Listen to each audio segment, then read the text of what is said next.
you think it hurts? Hurts? I could feel Savathun behind my eyes when she reached into my mind. What do you think these Hive feel when we reach into theirs? I also find the Scion's methods unsettling, but they can uncover Savathun's plans more efficiently than I ever could. Better to just put them out of their misery. Keitel believes these Hive might hold deeper secrets.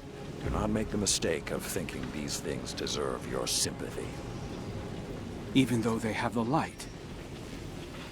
Maybe you were the wrong person to put on this assignment. They may be our enemies, but this feels like a new low for the Vanguard. For Zavala. Watch your mouth. You New Light see Zavala as some toothless diplomat, but you wouldn't believe what he sacrificed to become the man he is. Someone who will make the hard choice, and make sure his people understand why. Then I can't wait to hear the speech about all this. You want a speech? Today the Vanguard did what had to be done. Mercy prevailed. Speech over. Say it a little louder. I don't think this guy could hear you. This doesn't look like mercy to me. Then you're not looking hard enough.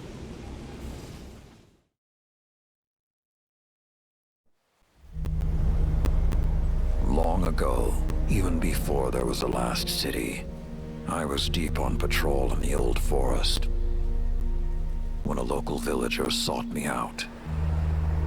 They asked me to catch a thief.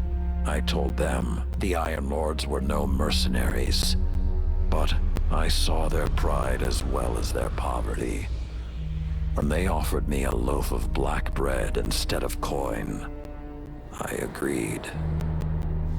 Just before sunrise, I caught my thief. A young girl, stealing what she could carry.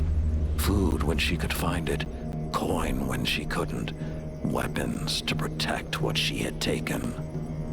There was no fear in her eyes. She said the bandits in the forest ordered her to steal in exchange for protection. The penalty for theft in those times was death. Instead, I pulled the crest from around my neck and pressed it into her hands. I told her the wolves would protect her. In a settlement rich with stolen supplies, I found the bandits and cut them down. 38 lives to spare one. And for a time, I believed that was mercy. Many winters passed before I found myself back in that part of the old forest. This time, no one sought me out. So I sought them instead. Wind blew through rotted wood and rusted metal where the village once stood. And behind it, graves. Then piled stones. Then bare mounds of earth. And then a pit. My blood was high. I tore through the forest, hunting for those responsible.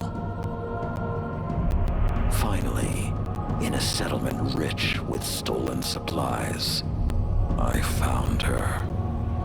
A lightless woman with my crest around her neck. There was no fear in her eyes. She spoke plainly. When the villagers could no longer tithe, her wolves no longer protected them. She bled them dry, and when they had no more to give, she sent in her men, unleashed her wolves. Mercy to an enemy cannot come at the cost of mercy for their victims. The right path isn't always easy to find. But once you do, the only question is whether you're strong enough to walk it.